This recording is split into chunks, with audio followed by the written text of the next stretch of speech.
Hello friends, I am Sunil sir and I am back with a new video.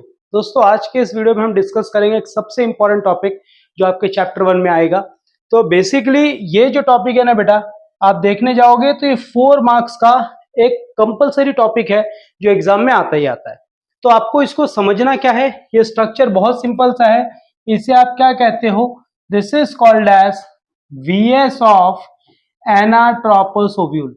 जैसे ही आपने word use किया VS, VS का मतलब होता है बेटा वर्टिकल सेक्शन। तो ये बन जाता है वीएस ऑफ एनाट्रोपस ओव्यूल। अब आप पूछोगे एनाट्रोपस ओव्यूल का मतलब क्या होता है?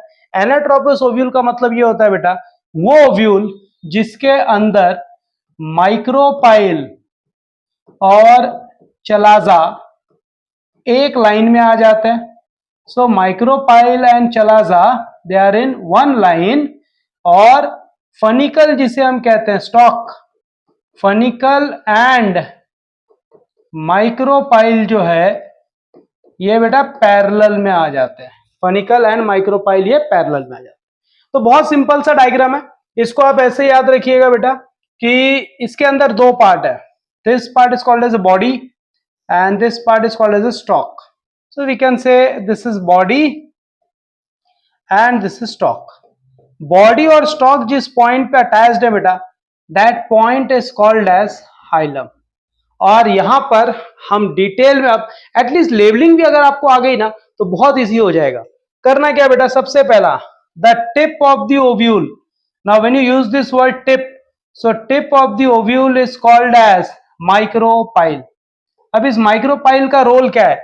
It is a small opening that is formed due to incomplete integuments. जो इंटेग्यूमेंट्स होते हैं ना बेटा, ये दोनों जुड़ नहीं पाते, तो एक छोटा गैप रख देते हैं, उसी गैप को आप माइक्रोपाइल कहते हो। माइक्रोपाइल से क्या होगा? Entry of pollen tube at the time of fertilisation. दूसरा, सीड बनने के बाद भी माइक्रोपाइल रहता है and it helps in what? Seed germination. और the base of the ovule, ये जो बेस है बेटा, इस बेस ऑफ द ओव्यूल को हम कहते हैं chalaza. Chalaza is regarded as the base of the ovule. ये स्टॉक ऑफ द ओव्यूल है बेटा। The stalk of the ovule is called as funicle. Funicle क्या करेगा? बेसिकली ओव्यूल को ओवरी के अंदर जोड़ के रखता है। Inside the funicle there is a raphe. और अगर आपसे बेटा किसी ने पूछा राफे क्या होता है, तो आप कह दो Rafe is nothing but it is ridge of connective tissue, जो क्या करेगा? ओव्यूल को होल्ड भी करेगा, सपोर्ट भी करेगा, प्रोटेक्ट भी कर देगा। और the point where the stalk and the body is attached, उस पॉइंट को आप क्या कह देते हो? हाइलम। ये तो इजी है। सवाल ये उठता है माइक्रोपाइल बनता किससे? तो आपको कहना पड़ेगा कि micropyle is formed because of two incomplete integuments. और इंटेग्यूमेंट्स बेटा वो कवरिंग है which is present around a nutritive tissue, जिसको आप कहते हो न्यूसेलस। याद रखिएगा, न्यूक्लियस नहीं, न्यूसेलस। और इसके अंदर क्या होगा बेटा? ये इंटेग्यूमेंट जो है प्रोटेक्शन दे रहा है न्यूसेलस को। सबसे इंपॉर्टेंट बात यह आ जाता है कि यही इंटेग्यूमेंट्स फर्टिलाइजेशन के बाद ये क्या बनेगा? Seed coat. Out they have two integuments, दो इंटेग्यूमेंट है तो क्या बना? Bitegmic ovule. Outer integument is called as testa और इनर वाले को टेगमेन बनाएगा। और इंटेग्यूमेंट्स के अंदर न्यूसेलस है। न्यूसेलस किसका बना है? तो हम कहते हैं nucellus is made up of parenchymatous tissue. और इस न्यूसेलस का काम क्या है बेटा? सबसे इंपॉर्टेंट रोल ये है कि it is going to give nourishment to the embryo sac. Nucellus का काम क्या है? ये नरिशमेंट देगा। किसको नरिशमेंट देगा? एम्ब्रियो सैक को। सवाल ये उठता है बेटा कि ये जो एम्ब्रियो सैक है ये है कैसा? तो बहुत सिंपल सा लॉजिक है कि एम्ब्रियो सैक जो होगा वो है 7 सेल्ड, 7 सेल और 8 न्यूक्लियस वाला होगा। तो हम कहते हैं it is 7 celled and 8 nucleated structure. 7 cell और 8 न्यूक्लिएटेड, मतलब आप देखो यहां पे तो 3 सेल आपको चलाजा एंड पे दिख रहा है, 3 सेल आपको माइक्रोपाइल एंड पे दिख रहा है, बीच में एक सेल है और उस एक सेल का 2 न्यूक्लियस है। तो लॉजिकली 7 सेल और 8 न्यूक्लियस हो गए। The cells which are at the chalaza and those are called as antipodal cells. Very important बेटा, these cells are called as antipodal cells. और एंटीपोडल सेल का काम क्या है? It gives nourishment to the secondary nucleus. तो बीच में क्या है? सेकेंडरी न्यूक्लियस है। Secondary nucleus is also called as polar nuclear, जिसे हम क्या नाम देते हैं? Polar nuclear. और सेकेंडरी न्यूक्लियस वो इंपॉर्टेंट पार्ट है बेटा जो फर्टिलाइजेशन में पार्टिसिपेट करेगा। उसके बाद जैसे ही आप टुवर्ड्स माइक्रोपाइल एंड में आ जाओगे तो बीच वाला जो सेल है उसे आप कहते हो एग सेल। और एग सेल का काम क्या होगा? It helps in fertilization. और उसके बाद एग सेल के बगल में दो क्या है बेटा? तो उसे हम कहते हैं सिनर्जिड्स। एग सेल के बगल में क्या है? दो सिनर्जिड्स। रोल क्या है सिनर्जिड्स का? It gives nourishment to the egg cell. The role of the synergid is to provide nourishment, protection to the egg cell, ताकि वो फर्टिलाइजेशन में पार्टिसिपेट कर पाए। अगर आप ध्यान से इस सिनर्जिड्स को देखोगे बेटा, इसके अंदर आपको एक फिंगर जैसा प्रोजेक्शन दिखेगा जिसे हम कहते हैं फिलीफॉर्म अपैरेटस। और ये फिलीफॉर्म अपैरेटस का रोल क्या है? It is going to attract the pollen tube toward itself for fertilization. अब इसमें मैं आपको एक कुछ इंपॉर्टेंट चीजें बता दूं जो ये रोल प्ले करेंगे, जैसे प्लॉइडी लेवल। जैसे ही आपने कहा प्लॉइडी लेवल, तो याद रखिएगा बेटा एंटीपोडल सेल का प्लॉइडी लेवल क्या है? एन। अब एन का मतलब क्या होता है बेटा? तो उसे हम कह देते हैं haploid. So ploidy level is haploid. Secondary cell का प्लॉइडी लेवल क्या है बेटा? It is 2n, diploid. Egg cell का प्लॉइडी लेवल क्या है बेटा? n, haploid. सिनर्जिड्स उसके बाजू में जो है बेटा उनका प्लॉइडी लेवल क्या है? n, haploid.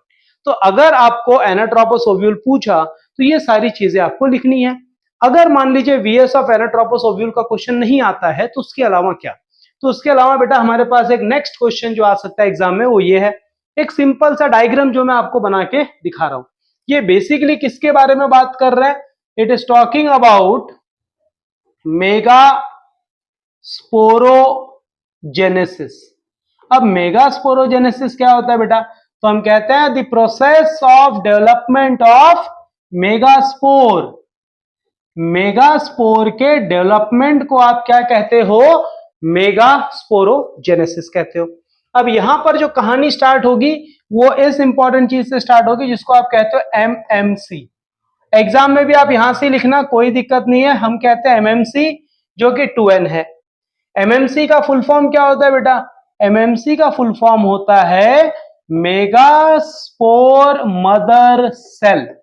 और ये जो मेगास्पोर मदर सेल है ना बेटा, it will undergo a very important event जिसको हम सब मियोसिस कहते हैं।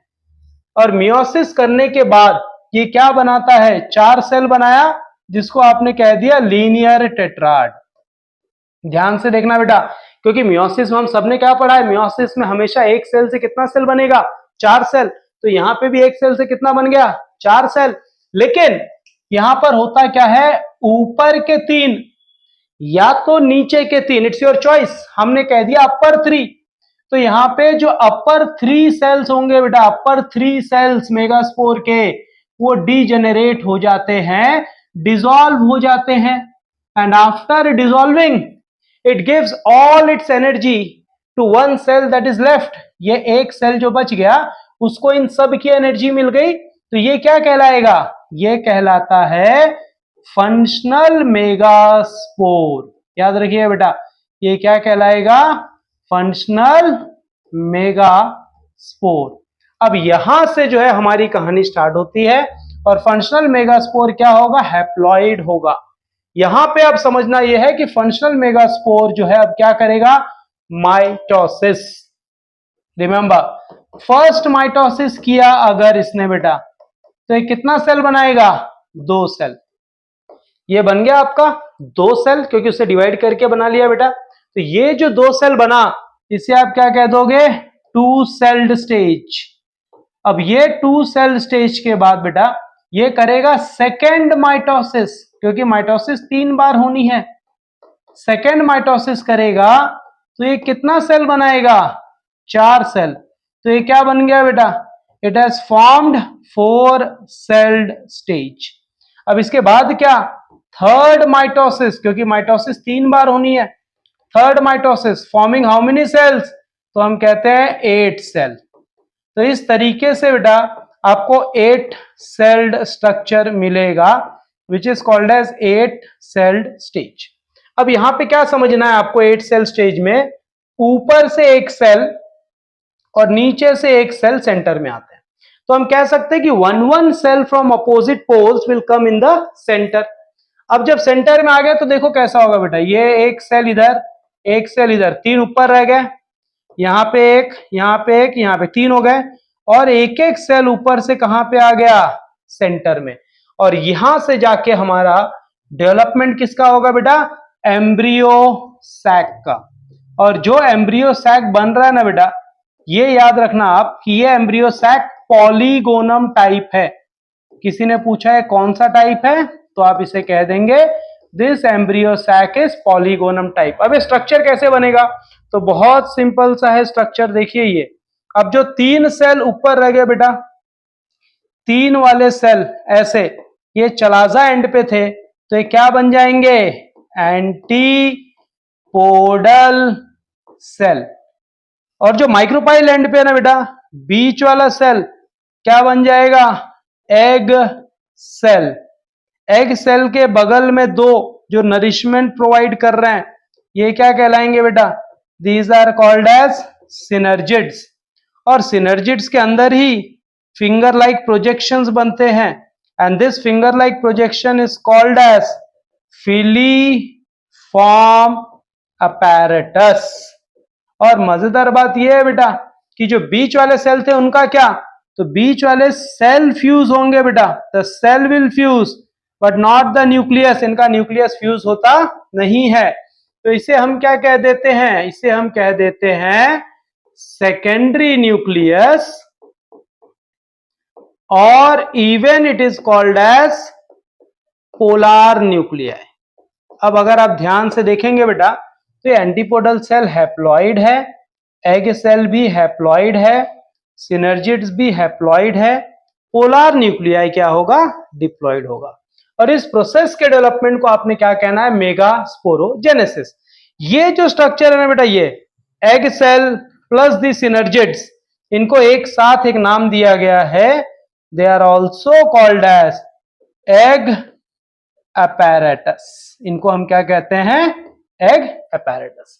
तो ये 2 टॉपिक जो हमने आज पढ़े बेटे, जहां पर हमने एनाट्रोपस ओव्यूल का स्ट्रक्चर देखा प्लस मेगास्पोरोजेनेसिस उनका डेवलपमेंट देखा, दोनों सबसे इंपॉर्टेंट टॉपिक है फॉर योर बोर्ड एग्जाम। मिलते हैं अगले वीडियो में with some new more concept. Till then this is your Sunil sir saying good bye, thank you very much.